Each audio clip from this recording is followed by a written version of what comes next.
Carbon footprint, ये शब्द तो हम सबने सुना ही होगा, है ना? मतलब आजकल हर जगह यही सुनने को मिलता है। न्यूज़ में, जो सामान हम खरीदते हैं उस पर, बड़ी-बड़ी कंपनियों की रिपोर्ट्स में। पर कभी सोचा है कि इसका असली मतलब क्या है? क्या ये बस एक फैंसी शब्द है जो सुनने में अच्छा लगता है, या इसके पीछे सच में कोई साइंस है? तो बस यही सवाल आज हम समझने वाले हैं। चलिए इस शब्द की एक एक परत को हटाकर देखते हैं कि ये कैसे एक बिल्कुल सटीक कैलकुलेटेड मीट्रिक है, एक ऐसा पैमाना जो हमारे प्लैनेट पर हमारे असर को मापता है। अच्छा, तो चलिए शुरू करते हैं। सबसे पहला और सबसे बुनियादी सवाल, आखिर ये कार्बन फुटप्रिंट होता क्या है? तो ये है इसकी ऑफिशियल परिभाषा। अब ये सुनने में थोड़ी टेक्निकल लग सकती है, पर इसका मतलब सीधा सा है कि कार्बन फुटप्रिंट हमारे असर को नापने का एक स्टैंडर्ड तरीका है। ये कोई अंदाजा नहीं है, बल्कि एक असली कैलकुलेशन है। और इसका सबसे जरूरी काम क्या है?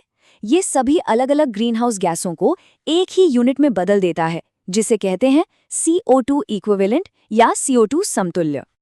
और यहीं से कहानी और भी दिलचस्प हो जाती है। देखिए, नाम है कार्बन फुटप्रिंट, जो थोड़ा सा कह सकते हैं कि गुमराह करने वाला है, क्योंकि ये सिर्फ कार्बन डाइऑक्साइड के बारे में नहीं है। असल में ये गैसों के एक पूरे परिवार की बात है, वो सारी गैसें जो मिलकर हमारे प्लैनेट को गर्म कर रही हैं। जो क्योटो प्रोटोकॉल जैसे इंटरनेशनल एग्रीमेंट्स हैं, वो इन 6 मेन ग्रीन हाउस गैसों की लिस्ट बनाते हैं। कार्बन डाइऑक्साइड को तो हम सब जानते ही हैं, है ना? लेकिन जरा मीथेन जैसी गैसों को देखिए। भले ये हवा में कम हो, लेकिन गर्मी को ट्रैप करने में यानी रोकने में ये बहुत बहुत ही ज्यादा पावरफुल होती हैं। तो अब सवाल ये उठता है, अगर हम इतनी सारी अलग अलग गैसों की बात कर रहे हैं जिनका असर भी अलग अलग है, तो फिर हम इन सबको मिलाकर एक सिंगल नंबर में कैसे दिखा सकते हैं? ये तो वही बात हो गई कि सेब और संतरे को एक साथ कैसे जोड़ें, है ना?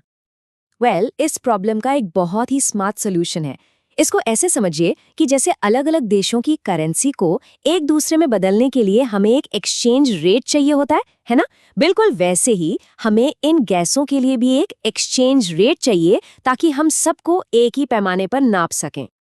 और इसी एक्सचेंज रेट का साइंटिफिक नाम है ग्लोबल वार्मिंग पोटेंशियल या GWP। ये बस हमें ये बताता है कि एक तय समय में, मान लीजिए 100 सालों में, कोई भी गैस कार्बन डाइऑक्साइड के मुकाबले कितनी ज्यादा गर्मी रोक सकती है। सिंपल। अब जरा इस टेबल को देखिए, ये सच में चौंकाने वाला है। CO2 को बेसलाइन माना गया है, तो उसका GWP है 1। लेकिन मीथेन को देखिए, 100 साल के टाइम पीरियड में ये करीब 28 गुना ज्यादा पावरफुल है। और नाइट्रस ऑक्साइड, वो तो 265 गुना ज्यादा। कमाल है ना? तो बस इसी GWP का इस्तेमाल करके हम किसी भी गैस की मात्रा को CO2 इक्विवेलेंट या CO2e में बदल देते हैं, और हो गया, हमारे सेब और संतरे एक साथ जुड़ गए। और ये हमें असली कैलकुलेशन पर ले आता है, जो कि हैरानी की बात है, बहुत सिंपल है। फॉर्मूला है carbon footprint equals to activity data गुणा एमिशन फैक्टर। मान लीजिए आपकी एक्टिविटी है 100 किलोमीटर गाड़ी चलाना, और उस कार का एमिशन फैक्टर ये है कि वो हर किलोमीटर पर कितना CO2e छोड़ती है। बस इन दोनों को मल्टीप्लाई कर दीजिए और आपको उस सफर का कार्बन फुटप्रिंट मिल गया।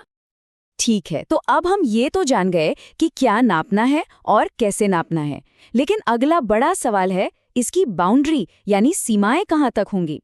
यहीं पर काम आते हैं एमिशन के 3 स्कोप। ये ग्लोबल स्टैंडर्ड है जिसे ग्रीनहाउस गैस प्रोटोकॉल ने बनाया है। इसे ऐसे समझिए, स्कोप 1 मतलब डायरेक्ट एमिशन, यानी वो धुआं जो सीधा आपकी कंपनी की गाड़ियों या फैक्ट्री से निकल रहा है। स्कोप 2 है इनडायरेक्ट एमिशन, जो आप बिजली खरीदते हैं उसे बनाने में हुआ। और फिर आता है स्कोप 3। ये सबसे बड़ा और सबसे मुश्किल हिस्सा है। इसमें बाकी सब कुछ आ जाता है, मतलब जो सामान आप खरीदते हैं उससे लेकर बिजनेस ट्रिप्स, और यहाँ तक कि जब कस्टमर आपके बेचे हुए प्रोडक्ट का इस्तेमाल करता है वो भी। ये इसलिए ज़रूरी है ताकि हमें पूरी पिक्चर मिल सके। तो सवाल ये है कि आखिर इतनी मेहनत की क्यों जा रही है? ये सिर्फ नंबरों का खेल नहीं है। अपने कार्बन फुटप्रिंट को मापना आज की दुनिया में किसी भी कंपनी या देश के लिए एक बहुत ही ज़रूरी स्ट्रैटेजी बन चुका है। तो सबसे ज़रूरी बात यह है, कार्बन फुटप्रिंट सिर्फ एक नंबर नहीं, बल्कि एक पावरफुल बिजनेस टूल है। जो कंपनी अपने फुटप्रिंट को समझती हैं, वो न सिर्फ क्लाइमेट से जुड़े रिस्क को मैनेज कर सकती हैं, बल्कि कई बार तो पैसे बचाने के नए तरीके भी ढूंढ लेती हैं।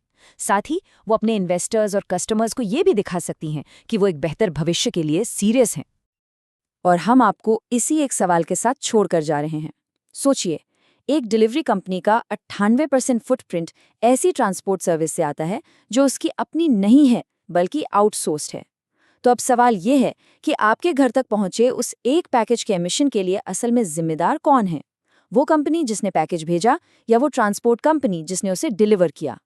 ये एक ऐसा सवाल है जो हमारी आज की ग्लोबल सप्लाई चेन में जिम्मेदारी की रेखाओं को धुंधला कर देता है। और इसी बड़े सवाल का जवाब आज दुनिया भर की कंपनियां और सरकारें ढूंढ रही हैं। इस पर सोचिएगा जरूर। हमारे साथ जुड़ने के लिए शुक्रिया।